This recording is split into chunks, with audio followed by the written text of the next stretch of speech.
Thanks everyone for joining. We've got a good one for you, and I'm going to go ahead just in the sake of time. I know we have a lot to cover. Oh, I love it. Richie says forever time blocked on my calendar. The pressure is on for us to add relevant content forever, and we're going to live up to the challenge because it is in Richie's calendar. And if it's not in your calendar, it doesn't exist. So thank you so much. So we're going to go ahead and kick this off today because we have a lot to cover, and I want to have a great conversation and make sure that our esteemed guests are the star of the show. My name is Sarita Dua. I am a co-host of Power Playbooks with Place in Portland, Oregon. I run a team here in Portland. My co-host, who's actually the primary host and amazing, Vija Williams, she is not going to join us today. She may make an appearance, but she had a conflict this week, so I'm going to run solo. So forgive me, I don't have Via's flash and ability to just wow us all, but I'm going to do my best. And with that, I want to introduce our guests today. We've got Faiyaz, Dossaji, and Mike Morrell.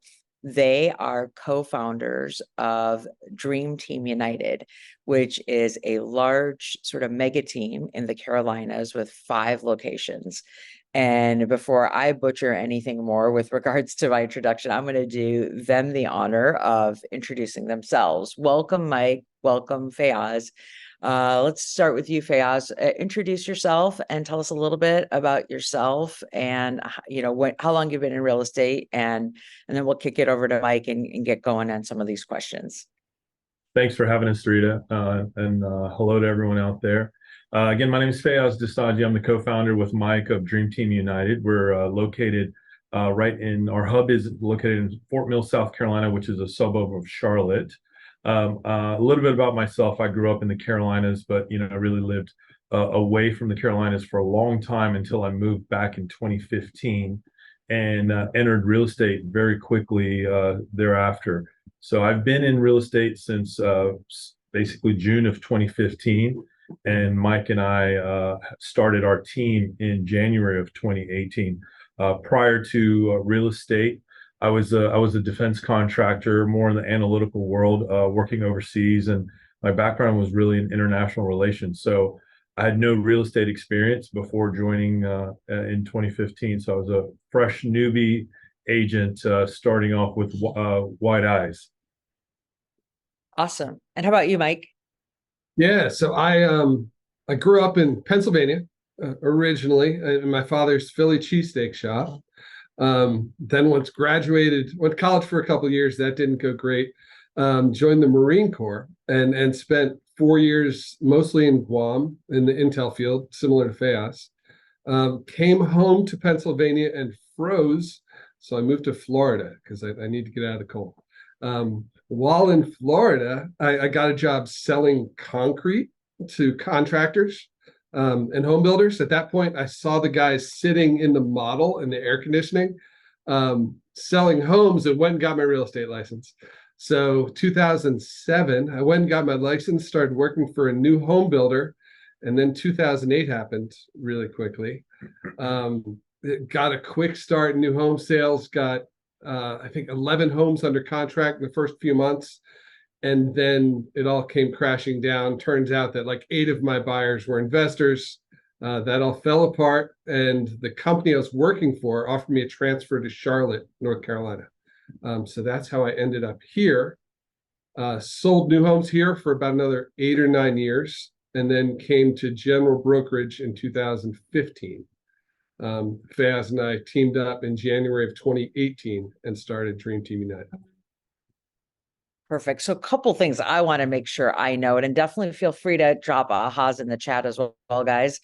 Both of these gentlemen had different careers before getting into real estate and have not been doing it very long at all. I mean, 10 years ago, you both weren't in real estate. So it shows like you can really get started anytime. And from sort of when they got going, 2014, 2015, just 3 years later, they joined forces to form the team that they are now. Let's talk about your team now, and then I'm going to go back to kind of where you were when you started. This year how big is your team, just in terms of however you want to define it, maybe all of the above, transactions, volume, and agent count? So in 2023, we'll be actually, let's go 2022 where we ended up. Yeah, let's do that. It's right. You can't answer 2023 without talking about 2022. Right. Just for, So, I love that. so 2022, we ended up with 325 units and right around 136 million. This year, we will end up, I would say, around 330 to 350 units. So we actually grew, which is great. You know, when you relatively taking it in the market.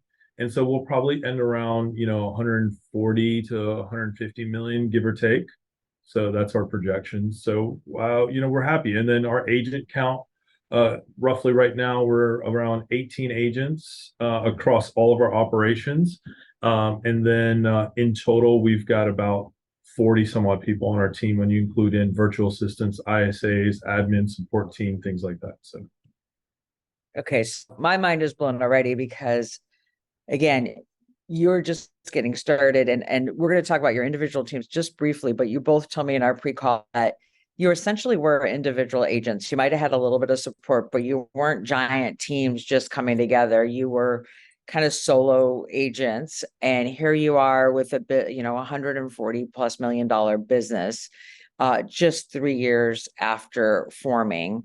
That to me is incredible. Faiyaz, why don't you tell us, where were you in 2015? Like, where did you start, and like, how did you end up?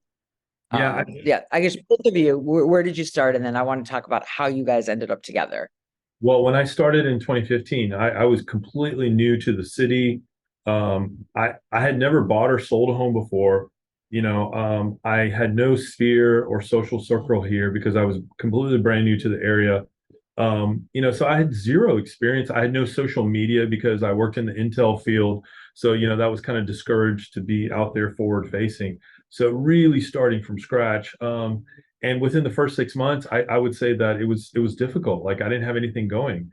And then really my first full year is when things started going. So 2016, I ended with 20 units, and then I hired my first assistant in the end of that year. And then it was 40 units after that. So I went from like 3 million to 9.5 million within a very short amount of time. I'd say 2.5 years. That's amazing. And so, single agent starting out doing the things, but very sort of modest track to like now just a huge business in a pretty short period of time. Mike, how about you? Yeah, so I started 2015, and I'd had a previous 9 years of new home sales experience. But in my first year in general brokerage, I did 18 units for 4.3 million. And then my last full year before we teamed up in 2017, I did 53 units for 15.1 million.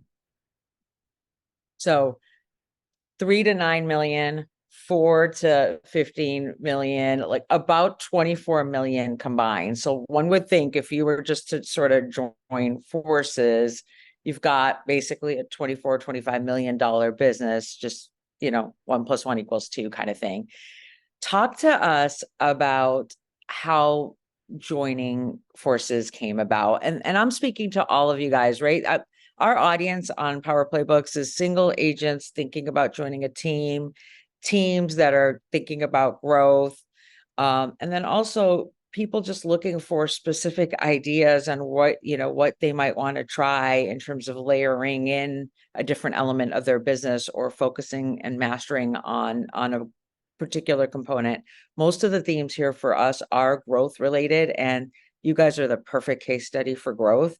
Did you guys kind of wake up and say, I want to partner with someone, this is hard, or should I actively look for a partner? Or was it a little more organic in that you guys found each other and decided to join forces? One of you go ahead and take that one, and sort of how did you guys come together? Yeah, I mean, so when I met Mike, my first, like, it was in career night at Keller Williams, and he was on the ALC, and I remember turning around and speaking to him, and he had a military background, and so automatically, and an intel background, so that's the world that I was coming from. I'm like, oh, interesting. Like we have some synergies there. And I remember after leaving Ignite, like I would like if he needed an open house, if he needed a showing, if he needed some help, I was always in the market center, this newbie agent, and I would raise my hand and say, hey, I'm willing to help. So I just put myself out there in his world. And he was also like my mentor. He helped me get started in my first couple of transactions and showed me the ropes. And so we had this like connection already of just, hey, we're cordial professionals. We like each other, we know each other, and we trust each other. And then we kind of went along a path of about a year and a half where we were both individually growing our businesses. And then I remember we were roommates at family reunion in Las Vegas in 2017. And we just started talking, and the conversation that Gary was talking about was obviously shifts coming and how we can protect ourselves, and that got my mind running because real estate can be a lonely world. And I've just always been a member of teams and partnerships in different corporate environments, and I like it. Although Mike and I are both like very strong individual producers, we like the concept of team and support and growing together. That's really important for us. Yeah. I think that we also, while we were in the same market, our business was coming from entirely different places. So I had a little bit of background in new home sales, and I had a bit of a higher price point.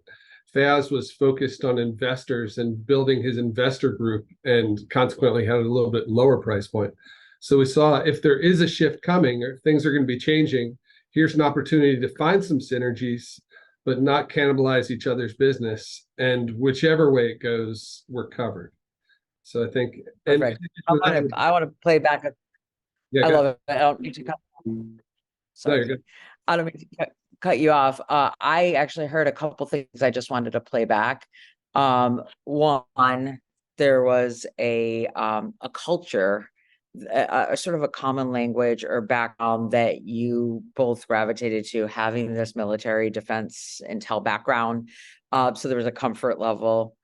Two, the sort of mentor-mentee relationship, but then really just collaborators. The word that I was thinking of as you guys were both talking was collaboration. Like, yeah, I can figure this out, but I love bouncing ideas off of each other, learning from each other, and making each other better, right? This abundance mindset where you never felt like you were competing, even in the same office. And by the way, you did share your brokerage and meeting in the office and training.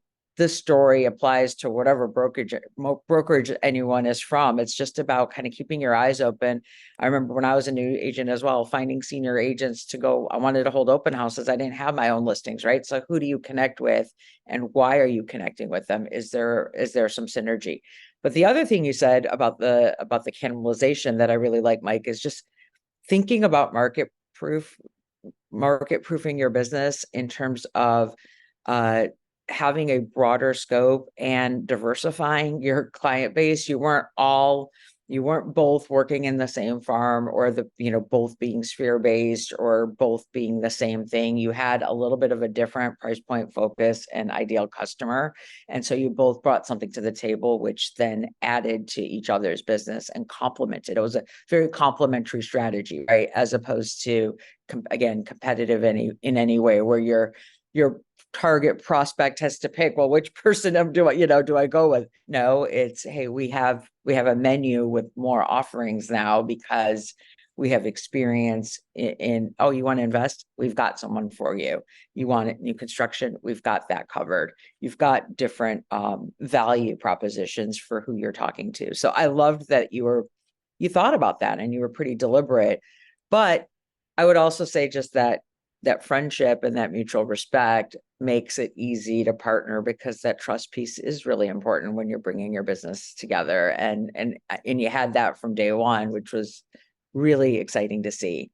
So, so then at some point you guys decided, let's combine forces. Tell me about that first year, 2015. You're now a team, I'm assuming in just one location. Tell me about your history as a team. Just key milestones in terms of, it doesn't have to only be your production, but just key milestones, lessons learned, and like how that went, including the ugly stuff. Like, what were some of the challenges as well? if you guys just want to start and we can just add to whoever wants to answer. Well, I'll tell you, it was ugly in the beginning. We'd done a lot of due diligence for ourselves in terms of just making sure we could protect each other and protect ourselves, because we were both still like new to the industry, and we just didn't know where this was going. And in fact, partnerships were frowned upon, I would say, at that time. They're a lot more common now. And I think there were many people who had discouraged us from partnering together, not because of personalities, but because they just felt like this was not a recipe for success. However, we still decided to trust in each other, trust in the due diligence that we'd done, and then move forward. I would say within the first 6 months, I mean, look, Mike had a fantastic transaction coordinator who is still currently our director of operations. I had a transaction coordinator who became our first buyer's agent. And Mike and I were still very heavily in the selling of real estate day to day. But our biggest challenges were, again, it was ego, it was personality based, it was systems and processes integration into obviously one singular company, kind of figuring out what really worked well and moving forward with it. And I would say I was, guilty as charged. I was probably one of the biggest roadblocks in that early integration of our business because I was probably not trusting as much, of just everyone in the business. Like, I was so used to being a solo agent, doing everything myself, and like letting go was really difficult in the beginning. We call it control freak syndrome, and I'm a proud poster child of it. It's hard, right? We do it my way because it's the best way. And it's the way, I'm used to. And now you've got someone else, doing things maybe a little differently, and having to let go it's hard. It's very challenging. So I appreciate I'm very lucky. I'm very lucky that, again, I didn't know this as much, but Mike is the personality type who's the perfect complement to me, in that when I push, he pulls back, right? And when I pull back, he pushes. And so he was the one that really taught me a lot about, and he's got a psychology background too. He's a father of several kids. I am none of that. And so he teaches me through the process, and I love that about our partnership. I have 5 daughters and a son, so I know drama. I can do drama really well. I can navigate that well. So yeah, I think that was helpful for us. Another thing that was really helpful is we're both very much into following models, standing on the shoulders of those that came before us. And I think that because we were both willing to just talk to others who had done it before and follow the models that have been laid out, it made it easier for us to navigate any potential disagreements that we had about how to run the team or things like that. We said, what are the successful people doing? Let's do that.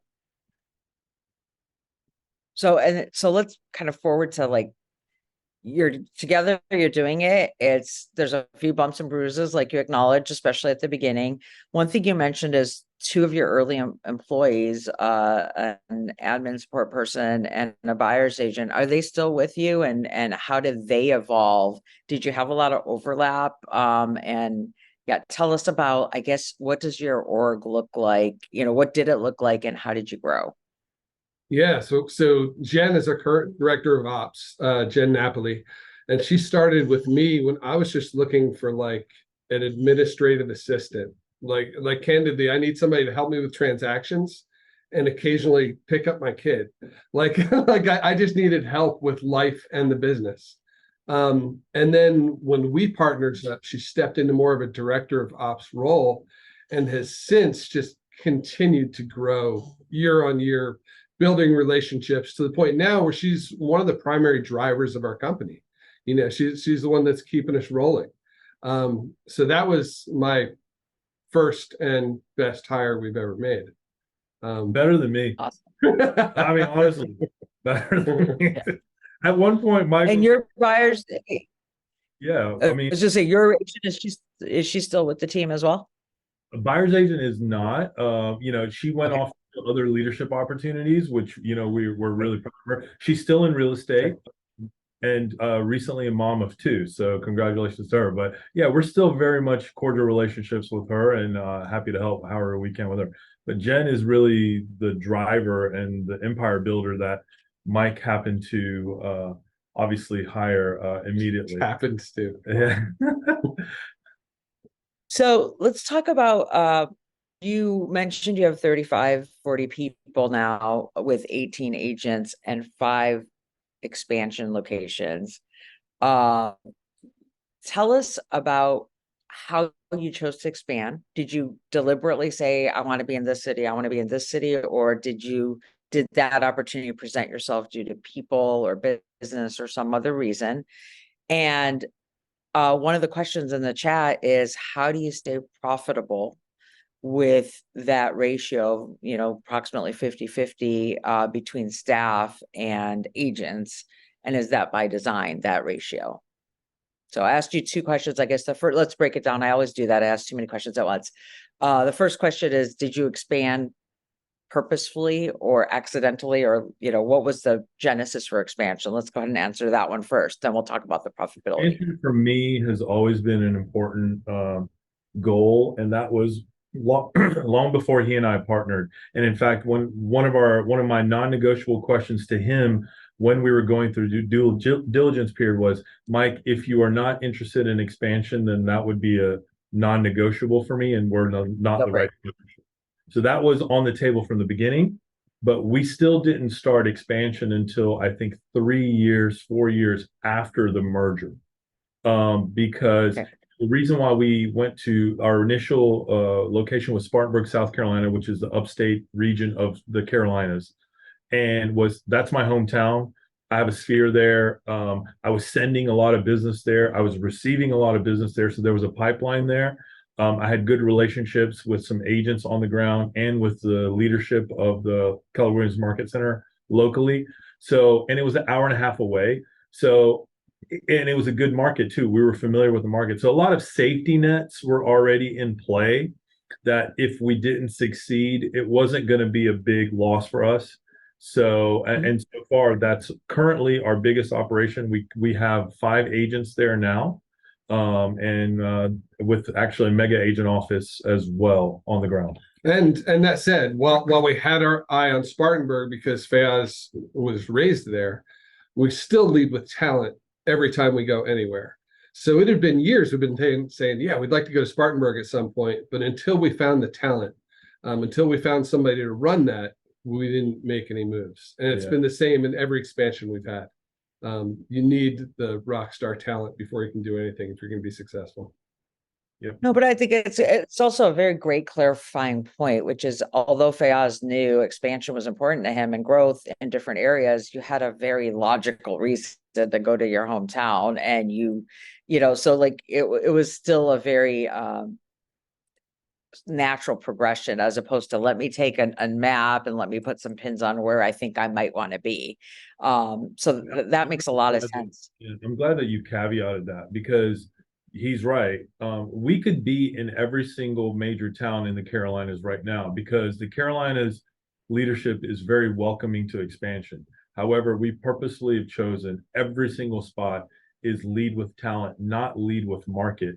And that's just our business model. I know some of my counterparts here in who do expansion have done it differently, and they're successful in their own way. It's just not how we've done it.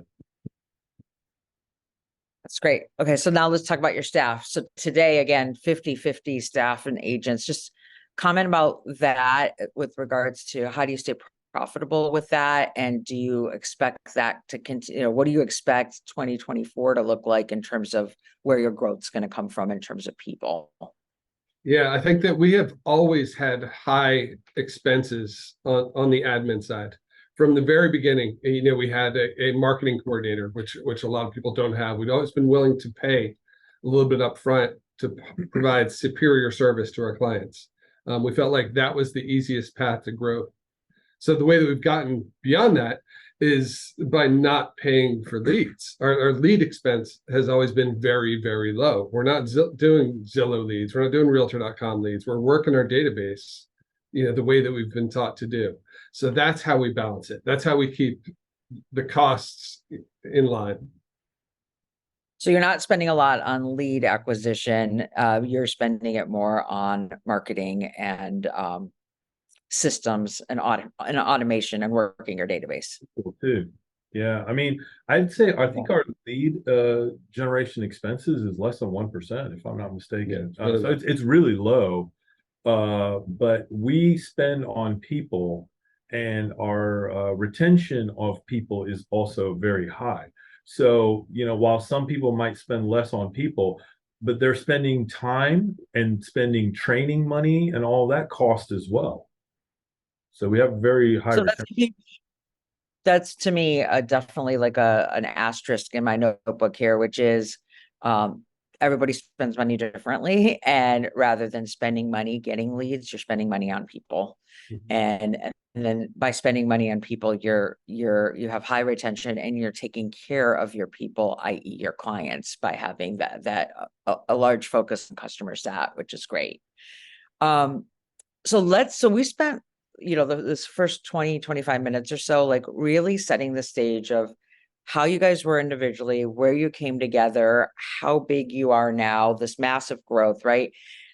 Myself, as well as probably everyone who's watching who wants to achieve massive growth, right, wants to probably know, how the heck did you do this? How did you go from 25 million to roughly 5 to 6 times that in 3 years? I'd love for you to zoom in on, what areas of your business that you focused on to achieve your growth. I mean, that's a hockey stick in any way you want to define it. If you can answer that by just telling us exactly like what you think the game changers were to get from point A, 24 million combined, to point B, approaching 140. Was it systems? Was it people, accountability, standards? Like, what did you do, and what should we do if we want that kind of growth?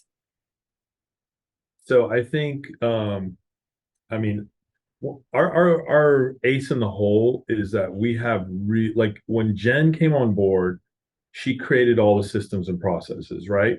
So that's something that Mike and I don't have to focus on, because we have a trusted partner in the business who understands the vision of where we want to go. But on the ops side, we don't have to get involved in it. So then Mike and I can really focus on what we're good at, is on the sales side. So the leverage for systems and processes is at a very high level. Then Mike and I can go figure out what we're good at. So, I'm really good at the agent networking and building relationships, and then kind of like the business development side, and then Mike's really good on the back office side, where he's developing systems and processes on the tech side and the lead generation side. So it's like we're very compartmentalized in what our expertise is. So then, like a partnership, the reason why I partnered with Mike is like he's good at what he does that I'm weak at. So then we're 2x, 3xing all of our activities faster and scaling faster. And to tag on that, the thing that I didn't have as an individual agent was just the projecting what the opportunities could be, right? So Faiyaz is our visionary. He's the one that sees, look, there's opportunities here. There's opportunities here. Let's go do this. He thinks big. He comes in with a new idea and some fantastic, incredible way to get us to the next level on a weekly basis. So I'd say that him having that vision and then finding the people to help bring it into action. In addition, I'd say that from the very beginning, we were focused on that customer experience. So we did a lot of events and, just really tried to take our personalities that we built our businesses around and incorporate all the other team members and their personalities and build this culture that we could then share with our community. I don't know. I think people bought in. I think we were true believers and people bought into it. I love it though, because I think we tend to be attracted to someone who does a business, to someone who does business just like we do. And for you guys being in your own strength zone, one, yes, you saved a lot of time by having someone like Jen, and the leverage you had for the systems and the processes. But second, you didn't bump into each other a lot. It sounds like the classic rocket fuel relationship of visionary and executor. Not to say that you're not visionary, and Faiyaz, not to say you're not executing, but knowing that one person's like really looking out and the other person's figuring out how to actually implement this great idea now. That is so complimentary, and it causes you to not, I think, butt heads in terms of both trying to do the same thing and then kind of feeling like you're always struggling, pushing, you're trying to figure out who does what, which I think is a huge thing. But I got to ask you the tough question, right? Which is, it had to be more than time. Like, I appreciate the leverage and I acknowledge it and buy it. And I'm not trying to give you a hard time, by the way. We're all friends and we will be after this. But even though you leveraged systems and processes and you had kind of a passion and hunger for growth, and you really dialed it in terms of mastering all your systems, it's still phenomenal growth. It outpaced the market growth that we had in those years.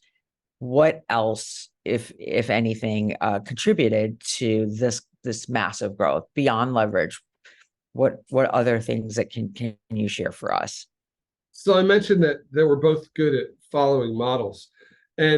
And truly, like when my first month in real estate, when they said write 10 handwritten letters a day, make 20 contacts a day, like an instructor at the time said 20 phone calls a day will change your life.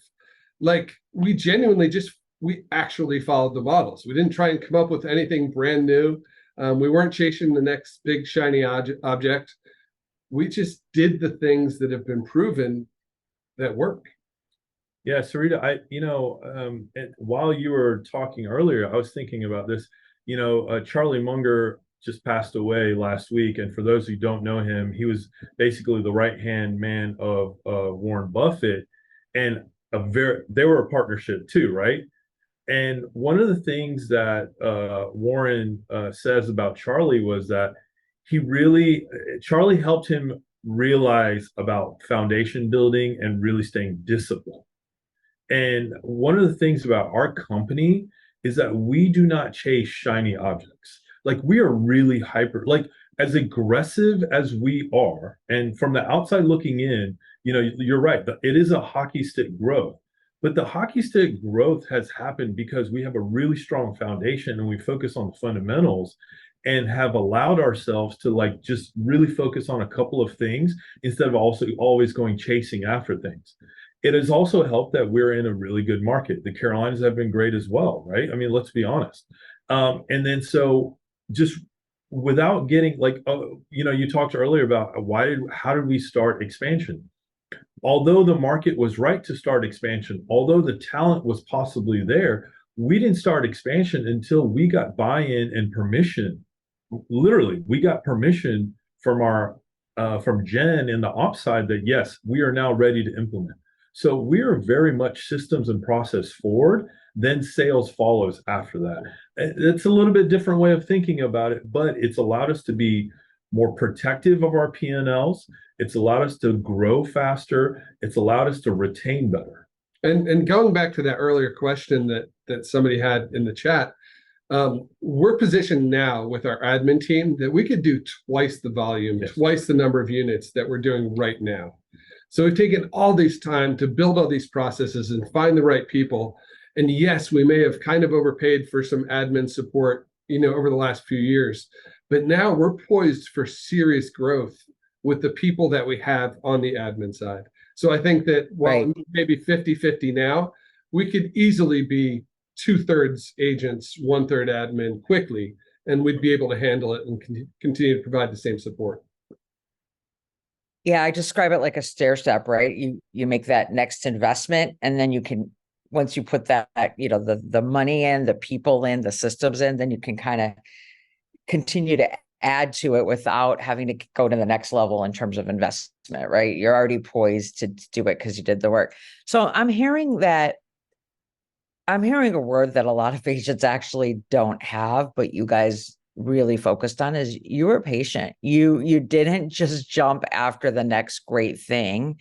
You really, before expanding and before anything else, you made sure your systems were tight, your people were on board, you had everything airtight, and then you added you added with regards to a focus on sales, as opposed to, this idea of, oh, if I buy this, it's just 2 more deals and they'll pay for that, right? Like, and kind of pressing the easy button and then realizing after you've pressed it and spent money on it, it's not all that easy.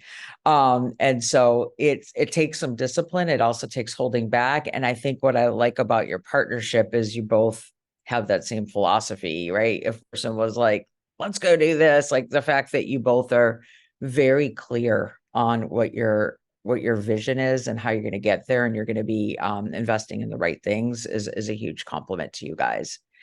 Well, Let's talk about. Mike is great in that. Mike, I will want to like maybe go after something, and then Mike makes me look at it from a different angle. And so he's very disciplined in that, and that's where the partnership comes into play. And I think both of us, when we're working together, are devoid of ego. We just trust in the other's decision-making ability if it's a disagreement with what our initial thought process was, right? And so we kind of lean on each other's expertise in that regards and are okay with what the other person might say. It's a crazy thing that honestly, like over the last couple months, I've been thinking about it more and more about how beautiful of a partnership it really is and how cleanly it works, because not everyone has the ability or the pleasure of experiencing that. Or like when COVID hit and everybody's freaking out. What's going to happen? Houses aren't selling. We can't show houses. The world is shut down. We both had the same exact instinct, which is at this point we had gotten away from as many transactions as we were doing personally. We weren't in the nitty gritty of real estate as much at that point. But as soon as that happened, we both dug right back in, got into our database, started calling our sphere, started doing the lead generation. And we got how many transactions? 4 in 2 months. So in 2 months, we had 24 transactions, a bunch of those together. Just because, when things got tough, we just go back to basics.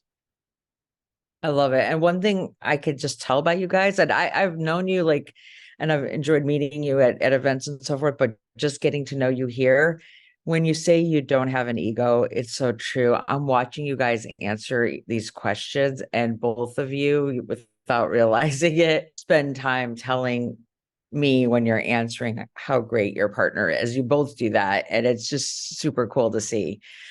So let's talk about partnership. Not only did you partner with each other, you partnered with a powerful platform.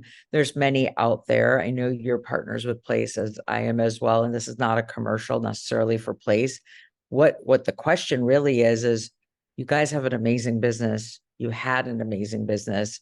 You partnered less than a year ago with a platform provider or partnership like Place. Why would you do that? And what does that bring to the table? Yeah, we were, so I remember I was sitting in Las Vegas in 2017 at family reunion, and on a piece of paper, I wrote down what our 4 and 5 year production goals would be. I took a picture of it. I sent it to Mike. And I remember we were like, year 4, we're going to be $100 million team. Year 5, we're going to be about $110, $115 million team. And Mike was like, how are we going to get there? And I was like, I don't know, but we're going to get there. And then we built the systems and process out. So we had a 5-year vision, and every single one of those goals we attained or surpassed. Well, year 5, year 6, now we were like, okay, now what? And so as kind of like the de facto visionary, I guess, like I didn't really have the answers, and I didn't like that feeling. And I know that we needed to do more, not only for ourselves, but more importantly for the people on this team. And we wanted to serve more people in the community. And so we were looking for answers of, hi, how can we help our current people? How can we give them more of a vision that's just not based on selling more homes? How can we give them more opportunities? And so that's where, for us, Place really became the foundation piece and the answer for, hey, we don't always have to come up with the answers. Here's a partner that is in alignment with our cultural aspects, our vision for growth, and let's plug and play. It's another system, it's another model that we can just take our business to the next level. I'd say we spent so much time in that last year before we joined Place, trying to figure out like how can we do a mortgage JV? How can we effectively offer a 401k and health benefits to our team? We found that in the last 5 or 6 years, the most gratifying thing has been just seeing the success of our agents, to seeing our agents who, in one case, who owed his parents like $20,000 and in his first 2 years with us, paid them off and bought his first house, or somebody else who bought their first investment property. And we had more opportunities than our team members did. We wanted to find a way to give them a chance to build generational wealth as well, doing something other than just slinging more houses. And this was a great way to do that, in addition to all the other stuff.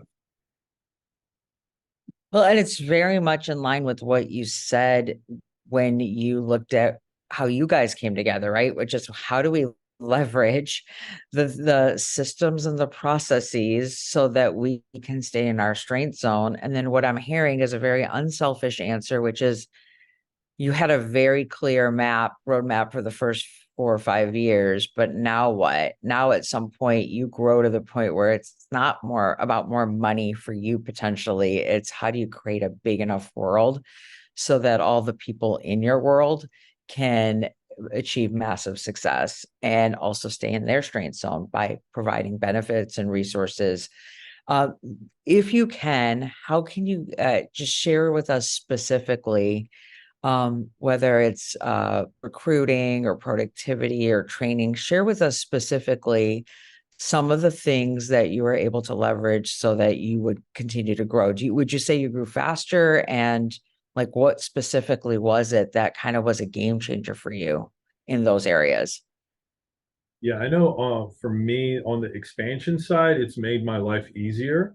We've opened up 2 more operations very soon after we joined Place. Our expansions, the furthest away we have currently is 2.5 hours away. But being on the ground is challenging. Like, how do you get people to not only train, the accountability, the coaching, the cultural aspects of what you are experiencing at the hub? And one of the reasons why we joined Place was we felt like the model was going to be very plug and play, and we could then have greater accountability with our expansions without necessarily being on the ground. And so we've noticed that. In fact, again, we just opened up another expansion operation just a few months ago with an experienced agent. Another thing was like it provided some of our, like really talented people. I mean, all of our people are talented, but those are wanting to like really build big businesses. It provided a good blueprint for that Mike and I didn't have to come up with. That was key for us. So we're looking at now digging in deeper with our expansions. We have stability in terms of an organizational structure. We have stability in terms of a vision. Now we just have to find the people who are in alignment with us and plug and play. Or like our team leader in Spartanburg, for example, we had probably run through 8 different compensation plans that we had come up with to try and figure out how we could give him more responsibility for that expansion, make him a real team leader, and be able to profit from the productivity of the region. And I'd say that being able just to go to Chris and Ben and say, hey guys, how do we do this? And they say, oh, here's the model, and hand us a piece of paper. We presented it to Chris, and he's like, oh, this is fantastic. This is exactly what I've been waiting for. It's just having more models and having more direction has just been a godsend for us. Hey, Sarita, to a previous question that you asked, like the whole Place partnership, and again, I know this is not a commercial for that. The same questions that were asked to us when Mike and I first joined were kind of asked to us now, but we just look at Place as a larger partnership of what he and I already have. And we were able to take it from 23 million to 136 million in just 5 years, right? So now if we have something that's a larger scale partnership, where are we going to take that 136 million? 200, 300, 400 million? Well, that's absolutely possible with, and we're just leaning on the partnership models here.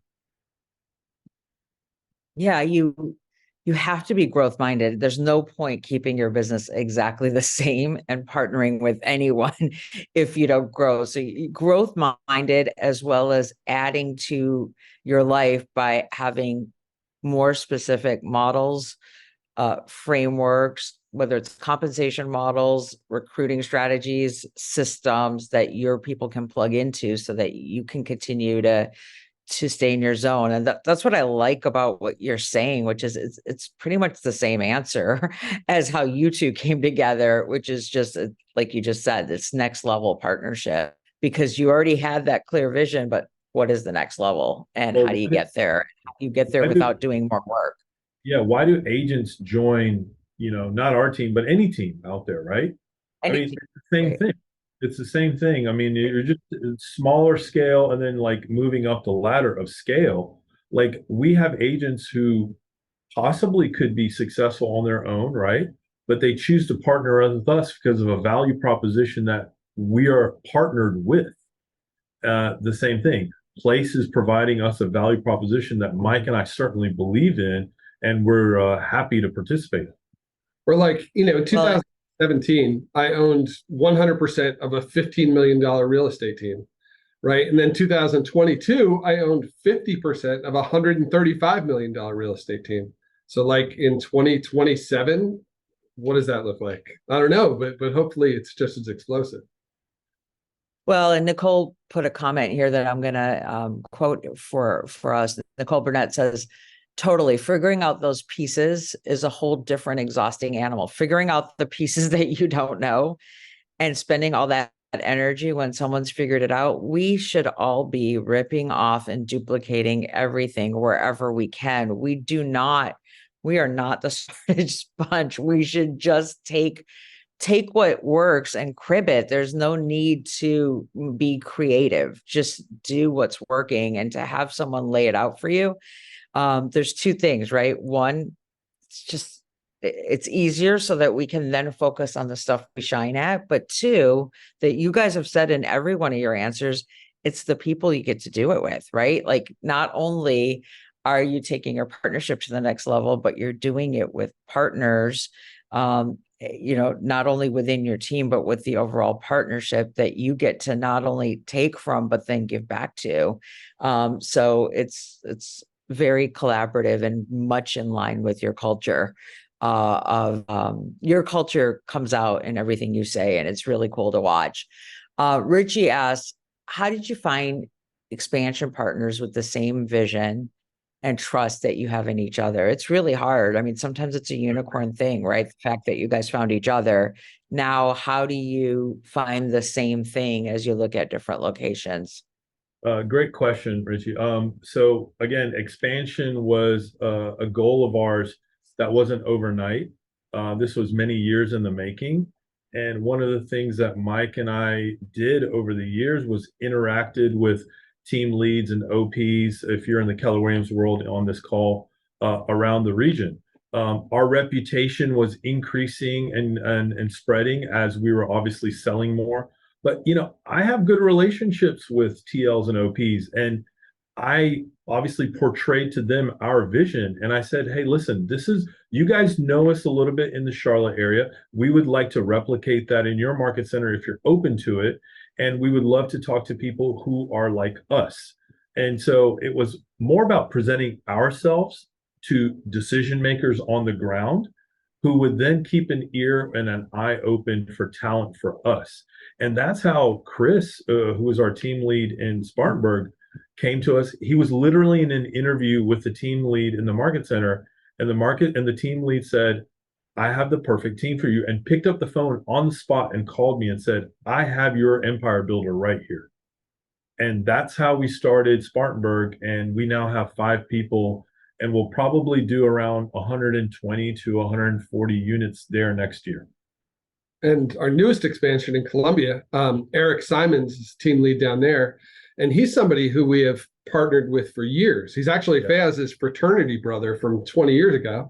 And 20? Yeah, 25. 25? Yeah, something like that. We're old. And so when we were first partnering up, he was already in the business and already in a partnership. So we drove down and spoke to him at the time just to try and find out whatever we could about pitfalls to avoid or what we should put into a partnership agreement or all those things. And then since that time, we've been referral partners for the last 5 years. An opportunity came up a few months ago where we thought he may have some interest and brought him on board. So it's all about relationships. Yeah, that's a really good point. Really is. And you're doing what we would do, right, with our regular business, which is this is referral 101, right? You paint a picture of what you're looking for. You sell yourself, right? Like what you did with the office management, right? Is like, let me tell you about our team and how we work. This is who's a perfect fit. This is who isn't. And probably you also said, how can I help you? You come from contribution. Can I teach? Can I do this? Can you do that? It's just the same thing. You painted a picture of who you guys are and who you're not. And then you asked them, hey, if you know anyone, or if you ever come across this, please keep us in mind. That, and like you said, you stayed in relationship with people. And it doesn't sound like it was with the intention of how do I sign them up today? It's let's just be in relationship with people and let's see where this thing goes. And then it evolves. 2 of our 4 expansion operations are with people that we were already sending business to or referring business from. So Richard, maybe organically you'll create an expansion with someone that you enjoy doing business with already, and they understand how your company works and how you understand how they work. Morrell is a great example. I mean, she was an experienced agent. She's been in real estate longer than I have. I was sending referrals. She was a solo agent, and I loved the way that she worked with my clients. And down the line, I said, hey, Morella, have you ever thought about an expansion or being on a team? And after many trials and tribulations that she'd gone through individually, she was like, yeah, I love what you guys bring to the table, and let's talk about expansion. And that's how that came about. So relationships, as Mike's mentioned, go with maybe who you like working with already. Perfect. And the last question that's here in the chat that we didn't address is how do you consistently get agents into consistent production? So if you can comment a bit on just your recruiting strategy, who's your ideal agent in terms of how that looks like, and how do you get them into production quickly and consistently? Well, that's a whole And it lot. might be a Jen question, actually. No, you guys. It's a whole lot easier now. So you're talking about what are the benefits of our most recent partnership with Place. I mean, being able to send somebody through launch now is amazing. That was probably our biggest weakness, is we were really great with agents who had some experience, who are already producing. But for a brand new agent, we were finding it challenging to get them into production. So being able to put them through launch has been the answer for us now. Yeah, I would say, again, it's all about the systems. Like, even after they come out of launch, like, we've got more integrated systems and our director of sales, Megan, is really on top of that. And then our director of lead generation we have an ISA department as well, that lead generates for them. So together they're working all the database, and we're really focused on that. Perfect. And just to define launch for our audience, if you it's your first 100 days of a new agent, all the tasks and activities they need to do from when they first walk in the door to becoming a full-fledged agent on the team.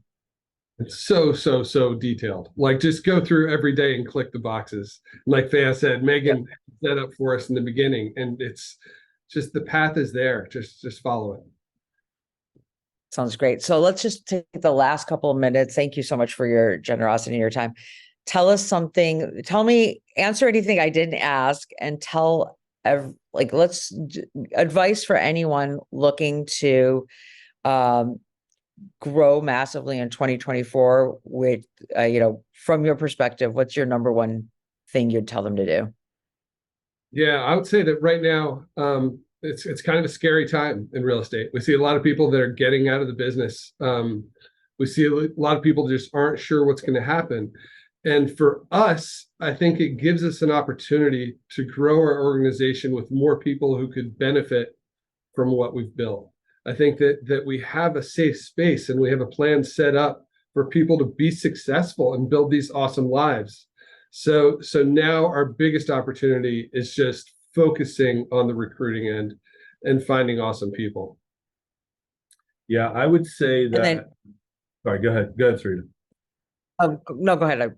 I want to hear your answer. Yeah, I would say really focus and hone in on what your value proposition is and what's your philosophy in this in your company. Mike and I could absolutely do this on our own, or even have a smaller team, and we'd be still successful, in my opinion. But what we're really trying to do is help other people build their lives. Like we are, and I don't say this like as some kind of cliche term, but we're really focusing on putting our people first. And if they succeed, then we're invariably going to succeed. So again, we talk about retention being at a high level. It's because we're putting our people first. One of the major reasons why we are partnered with Place is not because of he and I can make more money. It's because there's more opportunities for our people. We were at the precipice of our company in year 5 and 6, where, talent in any company, in any industry, is always going to look for more opportunities. And we wanted to provide our talented people, and we feel like we have exceptionally talented people, greater opportunities. And so creating an atmosphere where they can continue to build their lives bigger is how we have that's our philosophy of our company. I love it. And then just end with the 5 locations that you're at, so that anyone watching, if they have referrals for Dream Team United, they know how to reach you. What are the 5 locations, and what's your best maybe handle on Instagram? Yeah, so our hub is in Charlotte and the surrounding North Carolina, South Carolina border region. We're located in Columbia, South Carolina, which is the capital in the surrounding area. Greensboro, Winston-Salem, which is also known as the Triad region. And then the Triangle region in North Carolina, which is Raleigh, Raleigh, Chapel Hill, and that area. And then we're in Durham as well. And then we're also in Greenville, Spartanburg, which is the upstate region of South Carolina. And you can find us on Dream Team United on Instagram. Also, we're on Facebook as well. Awesome. Thank you so much, guys. This was such a pleasure. I loved getting to know you better through this experience, and I love your philosophy. It really shines in everything you said, and it's a great case study on the power of partnership, both you two coming together and then thinking bigger for your team. Thanks so much for joining us, and everyone else, please join us next week, Wednesday, noon Pacific time, where we will have another guest coming up that we're going to announce online. Thanks so much, and have a great week. Thank you, guys. Bye now. Have a great day. Bye.